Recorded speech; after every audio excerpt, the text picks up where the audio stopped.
உங்களோட குடும்பம், உங்க குடும்ப உறுப்பினர்கள் பற்றி கொஞ்சம் பகிர்ந்துக்கோங்க. இப்போ என் குடும்பம்னு சொன்னாக்கா ஒன்றும் ஒரு சொல்லிக்கிற அளவுக்கெல்லாம் ஒன்றும் கிடையாது. சும்மா நார்மலான சாதாரண குடும்பம் தான், ஏழ்மையான குடும்பம் தான். எங்கள் அப்பா சுமாராக தவிடு வாய்ச்சிக்கிட்டு இருந்தவங்க தான். எங்கள் தாத்தா சுமாராக நாதஸ்வரம் வாய்ச்சிக்கிட்டு இருந்தவங்க தான்.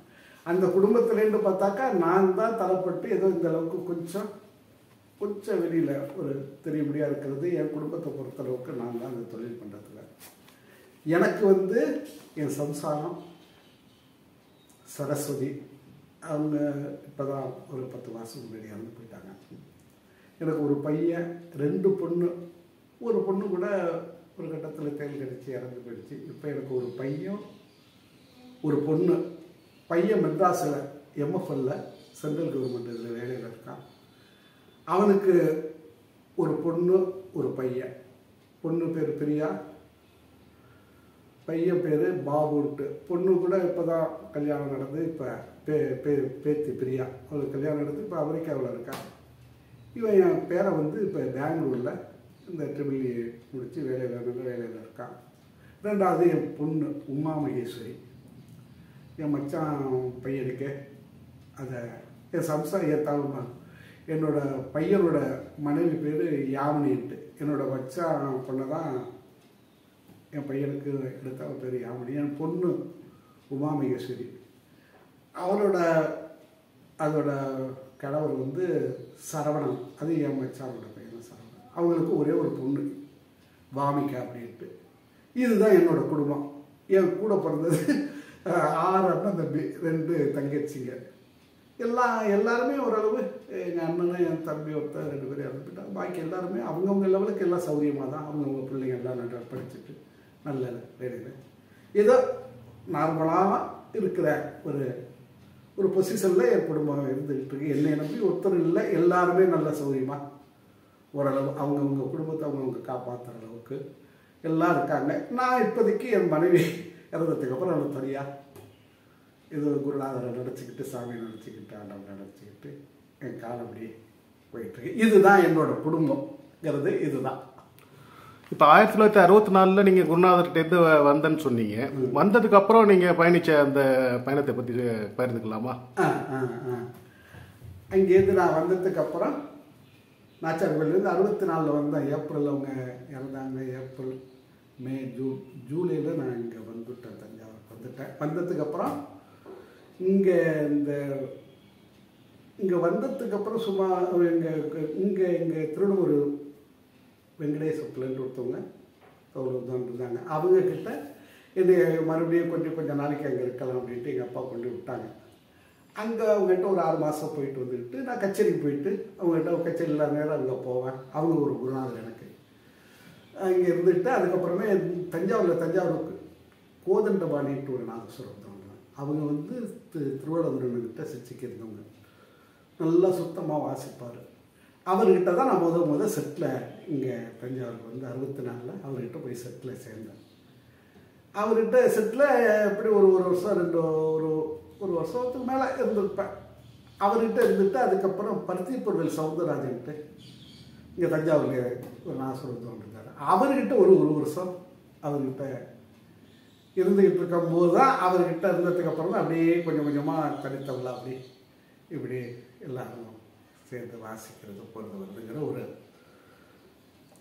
ஒரு அமைப்பு ஏற்பட்டது. அதுக்கப்புறமும் நான் 3 பேர்கிட்ட செட்டில் இருந்தேன். கோட்டூர் ராஜரத்னம் வீராச்சாரன் இருந்தாங்க. அவங்க செட்டில் கொஞ்ச நாள் இருந்தேன். அதுக்கப்புறம் திருமஞானத்தன்கிட்ட 1 வருஷம் செட்டில் இருந்தேன். திருமஞானம் நடராசந்திரமில்ல அவங்ககிட்ட ஒரு வருஷத்துக்கு மேலே செட்டில் இருந்தேன். அதுக்கப்புறம் கடைசியாக மன்னார்குடி பரமசிவம் அவங்ககிட்ட கொஞ்ச நாள் செட்டில் இருந்தேன். இப்படி அதுலேருந்து தான் கிட்டத்தட்ட ஒரு 70க்கு மேலே அது வரைக்கும் அப்படியே தனித்தவளா போகிறது. இவங்க 3 பேருமே எனக்கு செட்டில் கூப்பிட்டுக்கிட்டு இருந்தாங்க கச்சேரி. அந்த காலத்தில் இப்படி இருக்கிற தனித்தவளை போகும்போது அந்த ஒரு இது வரலையே. வர்ற வரைக்கும் அவங்க இப்படியே போயிட்டு அவங்க 3 பேருமே அடிக்கடி கூப்பிடுவாங்க. திருமஞானத்தனா, கோட்டூர்னா, பரமசிவத்தனா அடிக்கடி கூப்பிடுவாங்க செட்டில் வாசிக்கிறதுக்கு. போவேன். தனித்தவளை வரும்போது தனித்தவளை இப்படியே என்னோட ஒரு பயணம் ஒரு 70க்கு மேலே அப்படியே தொடர்ந்து தனித்தவளா போகிற அளவுக்கு அது ஒரு பெரிய பாக்கியம் எனக்கு. என்னன்னாக்கா எங்கள் குருநாதர் நாச்சார் குலன்கிட்ட நீடாமலத்தன்கிட்ட இருந்து நான் அவங்க கூட யாராருக்கிட்ட தவுளெல்லாம் தூக்கிட்டு சர்வெண்டாக அவங்க கூட போனோன்னா அத்தனை பேருக்கு தனித்தவுளை வாய்ச்சாங்க. அது வந்து எனக்கு வந்து ஒரு கிடைக்க முடியாத ஒரு பாக்கியம். அது யாருனால கிடைச்சதுனாக்கா எல்லாரும் சொல்லுவாங்க அப்பா அம்மா அப்படின்னு இருக்குது, அது இருக்குது, அதில் ஒன்றும் மாற்றம் சொல்கிறதுக்கு இல்லவே இல்லை. அப்பா அம்மா இல்லாமல் நம்ம இல்லை, அவங்களோட ஆசீர்வாதம் கண்டிப்பாக உண்டு.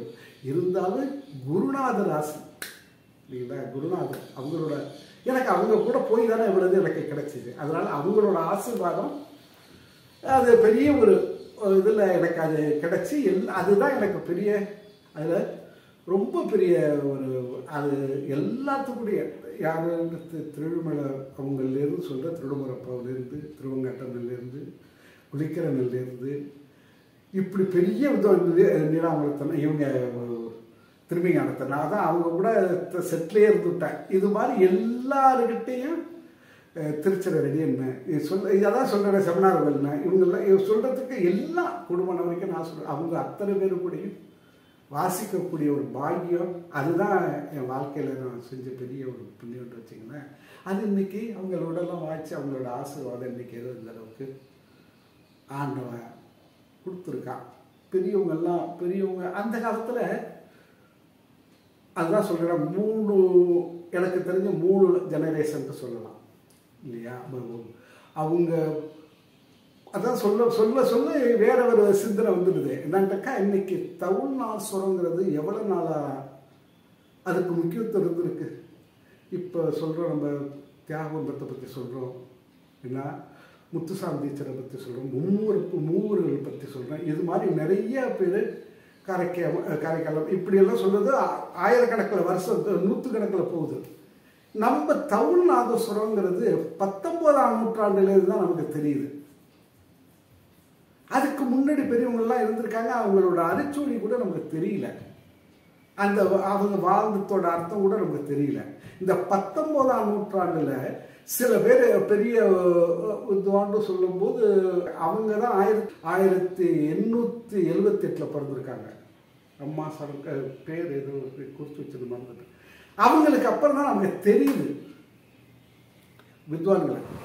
இப்போ நம்ம நாதஸ்வரம் தவுளை பற்றி பொறுத்தளவு பார்த்தீங்கன்னாக்கா ஒரு பழைய காலத்து வித்வான்களை பற்றி நமக்கு ஒரு ரொம்ப இது கிடைக்கல, நமக்கு கிடைக்கக்கூடிய சூழ்நிலை இல்லை. பழைய வித்வான்கள் நாதஸ்வர வித்வான்கள் தவுள் வித்வான்கள்னு பார்த்தோம்னாக்கா அவங்கள பற்றி கொஞ்சம் எழுதியிருக்கிறதுனாக்கா கொஞ்சம் விவரமாக நல்லா எழுதியிருக்கிறது வந்து பிஎம் சுந்தரத்தண்ணன் மட்டும்தான் எழுதியிருக்காங்க. வேறு யாரும் இதை பற்றி ஒரு ஆராய்ச்சி பண்ணி முழுமையாக யாரும் இது வரைக்கும் அப்படி செய்யலை. அப்படிங்கும்போது நமக்கு ஓரளவு இப்போ பெரியவங்க சொல்கிறது இதெல்லாம் பார்க்கும்போது பார்த்தீங்கன்னாக்கா 19ஆம் நூற்றாண்டில் வாழ்ந்த வித்வான்களை பற்றி தான் நமக்கு நிறைய தெரியுது.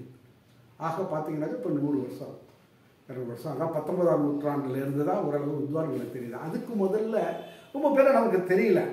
வேற ஒன்றும் இல்லை, இப்போ தமிழ் வித்வான் கீழ்வேலூர் சுப்பராய பிள்ளை அவங்க வந்து 1787 பிறந்திருக்காங்க. அவங்க மறைந்தது வந்து 1846ஆம் ஆண்டு மறைந்திருக்காங்க.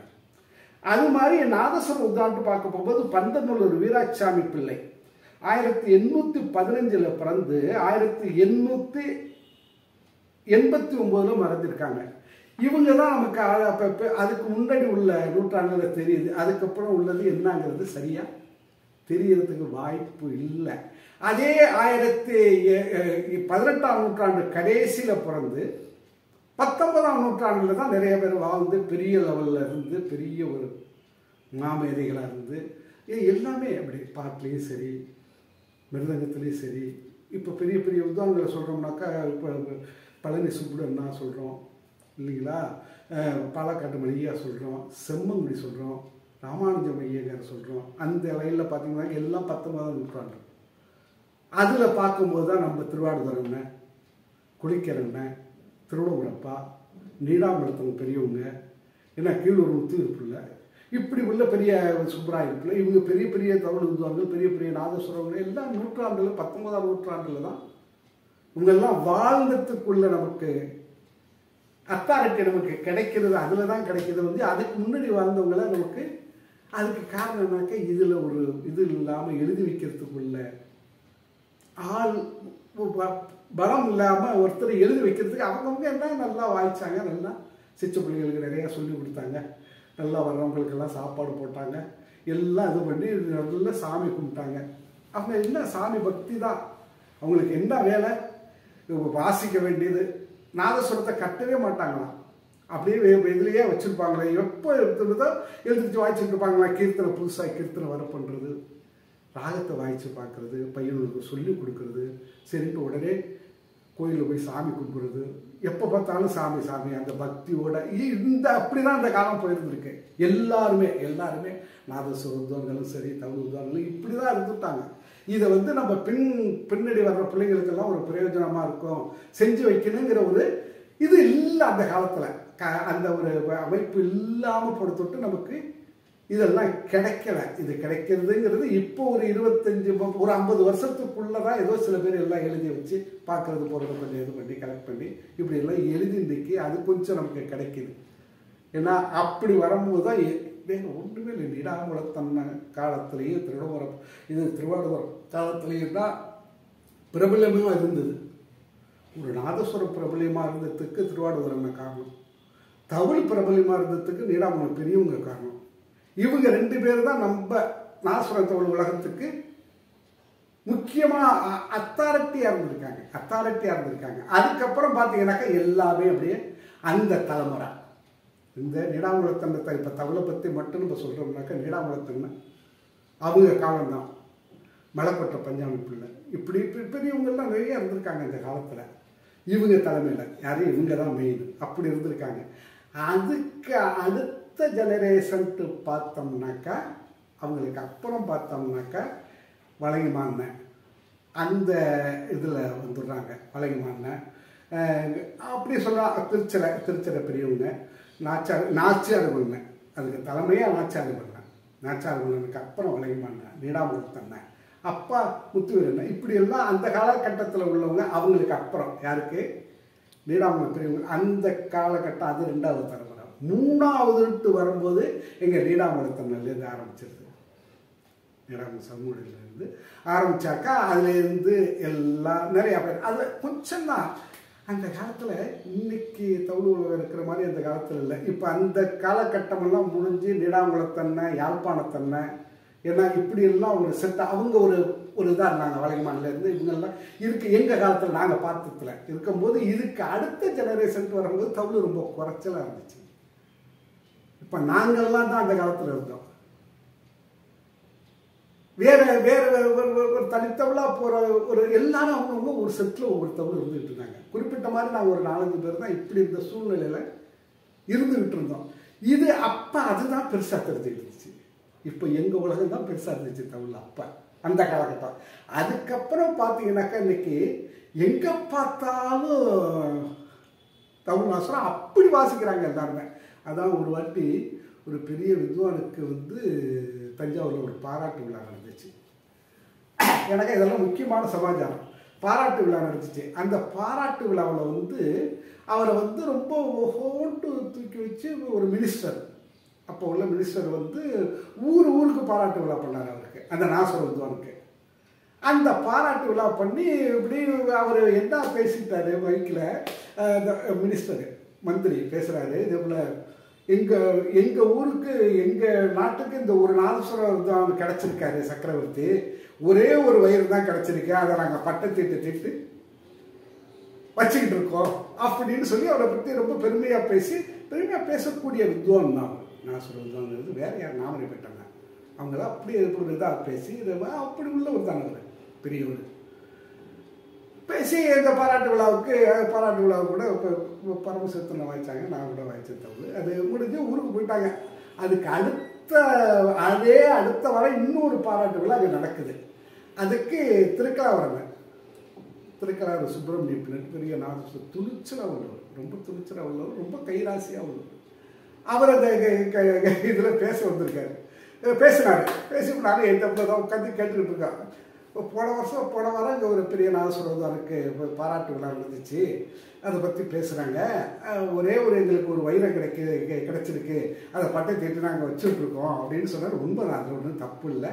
அப்படி உள்ள நாதஸ்வரம் தான் அவர் எங்கள் பக்கமும் ரொம்ப இதாக உள்ள ஒரு ஈடுபாடு உள்ளவர். அது சொன்னத்தில் தப்பு இல்லை. ஒரு வைரம் அவங்களுக்கு கிடைச்சி போச்சு, அதை எடுத்து அவங்க பட்டை தீட்டு வச்சுக்கிட்டு இருக்காங்க. இங்கே குப்பமேடு ஃபுல்லாக எங்கே பார்த்தாலும் ஒரே வைரமாக கிடக்கு. எந்த வைரத்தை எடுத்து நாங்கள் பட்டம் தீட்டுறதுன்னு தெரியல. எப்படி எப்பேற்பட்ட உதாரணம் பாரு. அது மாதிரி இன்னைக்கு எங்கே பார்த்தாலும் தவுநாசுரம் எல்லாம் நல்லா வாசிக்கிறாங்க. எல்லாம் இது இப்போ நான் பார்க்குறது 4வது தலைமுறை. இன்னைக்கு எங்கள் தலைமுறைக்கு அடுத்தபடி பார்த்தீங்கன்னாக்க எங்கள் தலைமுறையில் ரொம்ப குறைச்ச தவுநாசுரம். அதுக்கப்புறம் ஒரு இதாக உள்ளது, ஒரு பிரபல்யமாக உள்ளது, கொஞ்சம் குறைச்சது. இன்னைக்கு காலகட்டத்தில் எல்லாம் பிரபல்யமாக இருக்காங்க. எல்லா பிள்ளைங்களும் நல்லா வாசிங்க, எல்லாம் நல்லா அவங்க ஜோலி அவங்கவுங்க நல்லா பார்த்துக்கிட்டு எப்படி இருக்கணும், இந்த காலகட்டத்தில் எப்படி சம்பாதிக்கணும், எப்படி வாசிக்கணும், எப்படி நல்லா வாசிக்கணும், உழைக்கிறதுக்கு எந்த பிள்ளைங்களும் சலிக்கவே இல்லை. ஏன்னா அவ்வளோ பிரெயின் நல்லா இப்போ ஜென்ரல் நாலேஜ் எல்லா பிள்ளைங்களுக்கும் வளர்ந்துருச்சு. இப்போ படிப்பறிவும் கொஞ்சம் கூட வந்துருச்சு. என்ன எல்லாம் இப்போ டாக்டர் தமிழ் நாசத்துலலாம் எல்லாம் இது முனைவர் பட்டம் அதாவது ஆய்வு பண்ணி நிறைய முனைவர் பட்டம் வாங்கி இன்னைக்கு ஒவ்வொன்று இருந்துக்கிட்டு இருக்காங்க. எல்லா பிள்ளைங்களும் நல்லா வாசிக்குதுங்க. நல்லா நீங்கள் தமிழ் உலகம்னா ரொம்ப அப்படி இருக்கிறதுல சில பேர் அதுக்காக சில தியாகம் பண்ணி இருக்கிறதெல்லாம் இருக்கு இல்லையா? அது மாதிரி நிறைய பேர் தமிழ் உலகத்துக்காக தியாகம்லாம் பண்ணியிருக்காங்க. அவங்கெல்லாம் அவங்களால தான் அன்னைக்கெல்லாம் இந்த ஒரு சாணம் எல்லாத்துக்கும் கிடைச்சிருக்கு.